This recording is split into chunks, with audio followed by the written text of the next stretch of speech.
ماں کی عظمت پر کچھ لکھنا سمندر کو کوزے میں بند کرنے کے مترادف ہے۔ ماں شفقت، خلوص، بے لوث محبت اور قربانی کا دوسرا نام ہے۔ ماں دنیا کا وہ پیارا لفظ ہے جس کو سوچتے ہی ایک محبت، ٹھنڈک، پیار اور سکون کا احساس ہوتا ہے۔ اس کا سایہ ہمارے لیے ٹھنڈی چھاؤں کا مانند ہے۔ خود بے شک کانٹوں پر چلتی ہے مگر اولاد کو ہمیشہ پھولوں کے بستر پر سلاتی ہے، اور دنیا جہاں کے دکھوں کو اپنے دل میں سمیٹے لبوں پر مسکراہٹ سجائے رواں دواں رہتی ہے۔ اس سے زیادہ محبت کرنے والی ہستی دنیا میں پیدا نہیں ہوئی۔ وہ نہ ہی کبھی احسان جتاتی ہے اور نہ ہی اپنی محبتوں کا صلہ مانگتی ہے، بلکہ بے غرض ہو کر اپنی محبت اولاد پر نچھاور کرتی ہے۔ ماں کی بے پایہ محبت کو لفظوں میں بیان نہیں کیا جا سکتا۔ ہر مذہب اور ہر تہذیب نے ماں کو مقدس قرار دیا ہے۔ ماں ایک دعا ہے جو ہر وقت رب کریم کے آگے دامن پھیلائے رکھتی ہے اور قدم قدم پر اولاد کی حفاظت کرتی ہے۔ خدا نے اس کے عظیم تر ہونے کی پہچان اس طرح کرائی کہ اس عظیم ہستی کے قدموں تلے جنت رکھ دی۔ اب جس کا جی چاہے وہ اس جنت کو حاصل کر سکتا ہے، اس کی خدمت کر کے اور اسے عزت و احترام دے کر۔ ہر رشتے میں خود غرضی شامل ہو سکتی ہے مگر ماں ایک ایسا رشتہ ہے جس میں خود غرضی شامل نہیں ہوتی۔ ماں کا رشتہ دنیا میں سب سے زیادہ پرخلوص ہے۔ اس کی زندگی کا محور صرف اور صرف اولاد ہوتی ہے۔ دنیا کے کسی بھی کونے میں چلے جائیں، اس کی دعائیں سائے کی طرح پیچھا کرتی ہیں اور اس کی دعاؤں سے بڑی مصیبت ٹل جاتی ہے۔ وہ بے قرار ہو تو عرش کو ہلا دیتی ہے۔ روایت ہے کہ رسول پاک صلی اللہ علیہ وسلم سے ایک شخص نے دریافت کیا، یا رسول اللہ صلی اللہ علیہ وسلم، میرے حسن سلوک کا سب سے زیادہ مستحق کون ہے؟ فرمایا تیری ماں۔ پوچھا پھر کون؟ فرمایا تیری ماں۔ اس نے عرض کیا پھر کون؟ آصل نے فرمایا تیری ماں۔ 3 دفعہ آپ نے یہی جواب دیا۔ چوتھی دفعہ پوچھنے پر ارشاد فرمایا تیرا باپ۔ دین اسلام ہمیں ماں کی نافرمانی کو بہت بڑا گناہ قرار دیا گیا ہے، کیونکہ ماں وہ ہستی ہے جس نے اپنے بچوں کو دودھ پلا پلا کر پالا پوسا، ان کی پرورش میں ہر راحت قربان کی، اپنا ہر آرام ترک کیا اور اپنی ہر خواہش قربان کی۔ ماں وہ عظیم نام ہے جس کے لیے دنیا کی مختلف زبانوں اور عالمی تہذیبی ورثے اور زبان و ادب میں جو الفاظ تخلیق کیے گئے وہ اس کے بلند مقام کا استعارہ اور ماں سے عقیدت اور محبت کا حسین اظہار ہے، جبکہ دین فطرت اور دین رحمت نے ماں کی عظمت، خدمت اور اس کی اطاعت و فرما برداری کا جو درس دیا ہے وہ سب سے منفرد اور بے مثال ہے۔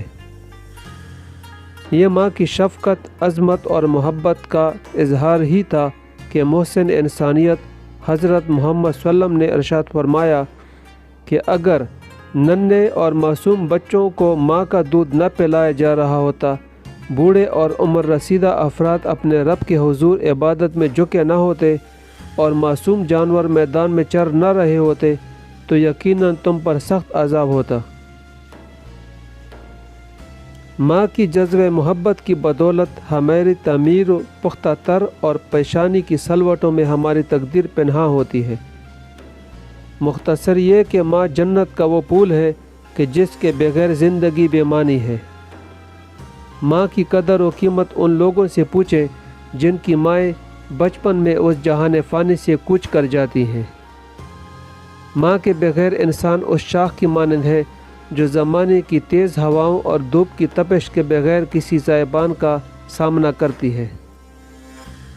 شاعر مشرق علامہ اقبال نے ماں کی تعریف کرتے ہوئے کچھ یوں کہا کہ میری ماں کا چہرہ بھی اتنا حسین ہے تسبیح کے دانوں کی طرح۔ اقبال میں پیار سے دیکھتا گیا اور عبادت ہوتی گئی۔ اقبال کہتا ہے کہ اگر ٹھیک طور پر دیکھو تو ماں کا وجود رحمت ہے، اس بنا پر اسے نبوت سے نسبت ہے۔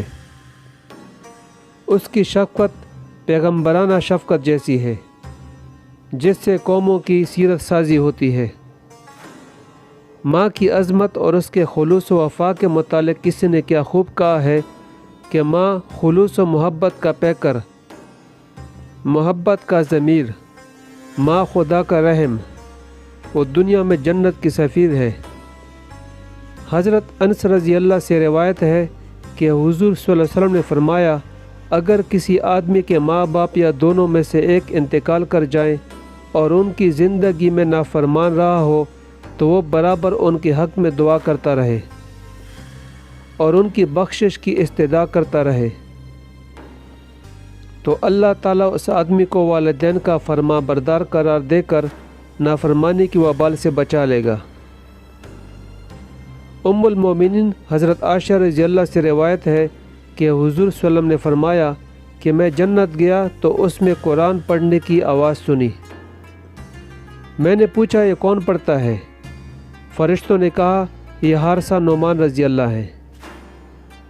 حضور صلی اللہ علیہ وسلم نے ارشاد فرمایا کہ یہی حال ہے احسان کا۔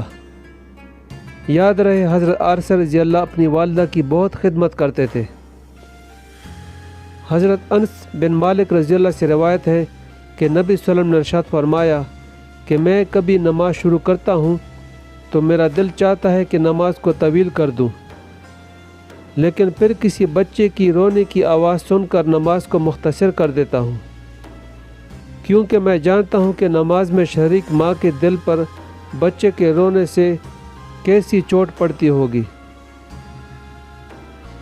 غزوہ بدر سے پہلے حضور صلی اللہ علیہ وسلم صحابہ کرام کی میت میں غزوہ ابوا کے لیے آئے تو غزوہ سے فارغ ہو کر اپنی والدہ کی قبر کی زیارت کے لیے آئے۔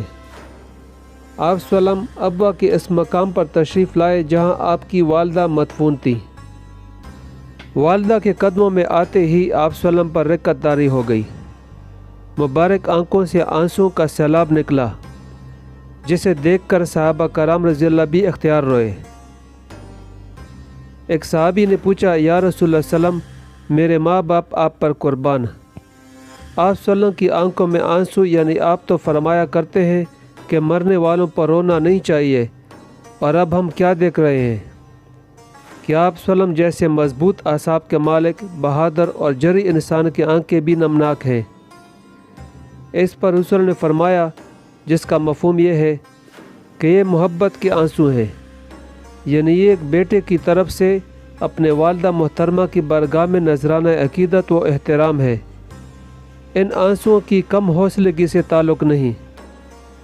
اللہ تعالیٰ سے دعا ہے کہ وہ تمام ماؤں کو سلامت رکھے اور ان کا سایہ ان کی اولاد پر قائم و دائم رکھے۔ میری دعا ہے کہ وہ اس دنیا سے کوچ کر جانے والی تمام ماؤں اور میری والدہ محترمہ کو بھی اپنے جوار رحمت میں جگہ عطا فرمائے۔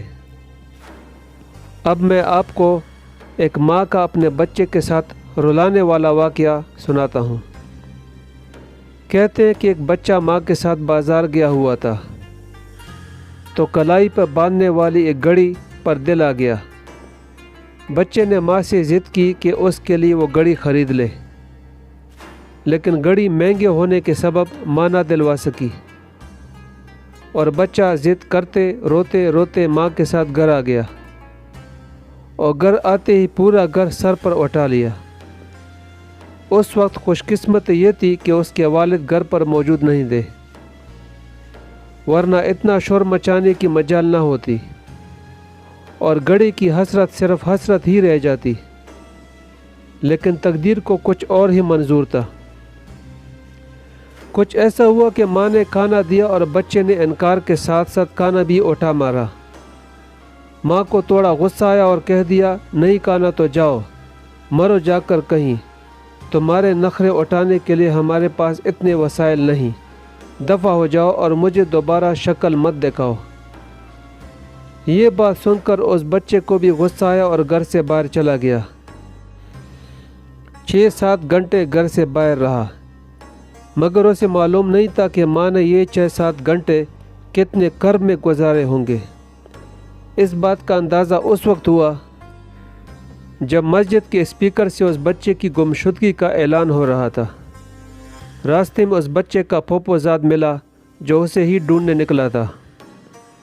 وہ بچے کو گھر لے گیا۔ جاتے ہی بچے نے کیا دیکھا کہ اس کی ماں کے ایک ہاتھ میں گھڑی، ایک ہاتھ میں کھانا اور آنکھوں میں آنسو لیے بیٹی بچے کی راہ تک رہی تھی۔ بیٹے کو دیکھتے ہی ماں نے گلے سے لگایا، ماتھا چومتے ہوئے گھڑی باندھی اور بیٹے سے کہا، تم نے دوپہر سے کھانا بھی نہیں کھایا، کیا حشر کر لیا اپنا؟ اور بیٹے سے کہا، اگر میں مر جاتی تو تم ساری عمر گھڑیاں ہی پہنتے اور میری کوئی فکر نہیں تھی۔ کہتے ہیں وہ بچہ بڑا بھی ہوا، مگر ساری زندگی جب بھی اسے واقعہ یاد آتا تو سارا دن بال نوچتا اور روتا رہتا، اور جب ہاسٹل میں تھا تو اس کا جی کرتا کہ اوڑھ کر ماں کے پاس جائے اور اس کے قدموں میں جان دے دے۔ وہ اس لیے کہ جب بھی اسے یاد آتا تھا کہ ماں کو حق مہر میں ملنے والی بالیاں جو ہزاروں روپے کی تھی صرف 500 میں بیچ کر اس دن اس کے لیے گھڑی لائی تھی۔ امید ہے کہ یہ ویڈیو آپ کو پسند آئی ہوگی۔